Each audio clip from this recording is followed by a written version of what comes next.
قرآن پاک و علم دین کی شمع سے دنیا کے مختلف ممالک میں رہنے والے افراد کو روشن کرتا دعوت اسلامی کا شعبہ جامعۃ المدینہ، جس کے تحت ملک و بیرون ملک ہزاروں برانچز قائم ہیں، جس میں طلبہ کرام درس نظامی یعنی عالم کورس کرنے کی سعادت پا رہے ہیں۔ انہی برانچز میں سے ایک برانچ ساؤتھ افریقہ کے سٹی جوہانسبرگ کے ایریا لینڈز میں بھی قائم ہے، جہاں سے اس سال درس نظامی یعنی عالم کورس مکمل کرنے کی سعادت پانے والے مدنی اسلامی بھائیوں کی دستار بندی کے سلسلے میں عظیم شان اجتماعی دستار فضیلت منعقد کیا گیا، جس میں شیخ الحدیث حضرت مولانا افتخار احمد رضوی قادری مصباحی مدۃ ظلہ العالی سمیت ساؤتھ افریقہ کے مختلف شہروں سے علماء کرام، سماجی، کاروباری، تاجر حضرات اور مختلف شعبۂ زندگی سے تعلق رکھنے والے عاشقان رسول اور ذمہ داران دعوت اسلامی کی بھی شرکت ہوئی، اور اس سنت و برے اجتماع میں دعوت اسلامی کی مرکزی مجلس شورا کے نگران مولانا محمد عمران عطاری نے سنت و بھرا بیان فرمایا، جبکہ مبلغ دعوت اسلامی حضرت مولانا مفتی عبد النبی حمیدی مدۃ ظلہ العالی نے اس بیان کا انگریزی زبان میں خلاصہ بھی بیان کیا۔ بیوی کے ساتھ کیسے رہنا ہے،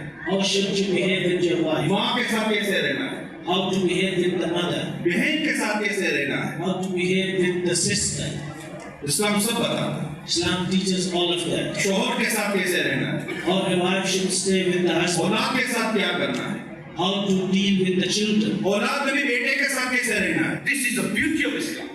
لیکن کتنا خوبصورت گھر ہوتا ہے جب شوہر کسی بھی غیر عورت سے رابطہ واسطہ نہیں رکھتا، کتنا خوبصورت گھر ہوتا ہے جب بیوی کسی بھی غیر مرد سے رابطہ نہیں رکھتی، دونوں میں کانفیڈنس کتنا خوبصورت ہوتا ہے، اور یہ کانفیڈنس سے آپس میں محبت کتنی بڑھ جاتی ہے، اور یہ محبت سے گھر کتنا خوبصورت بن جاتا ہے، اور اس سے اولاد کی تربیت کتنی خوبصورت ہو رہی ہوتی ہے۔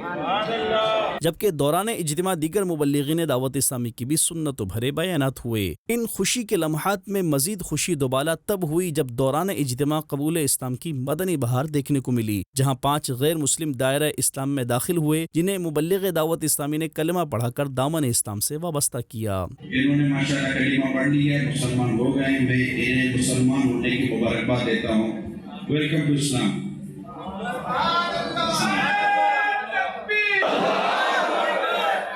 اور پھر جامعۃ المدینہ سے درس نظامی یعنی عالم کورس مکمل کرنے والے طلبہ کرام کی دستار بندی کی گئی اور انہیں اسناد بھی پیش کی گئیں۔ اختتام پر نگران شورا نے دعا کرائی، جبکہ صلاۃ و سلام بھی پڑھا گیا۔ اجتماع کے بعد شرکاء اجتماع نے نگران شورا سے ملاقات کی بھی سعادت پائی۔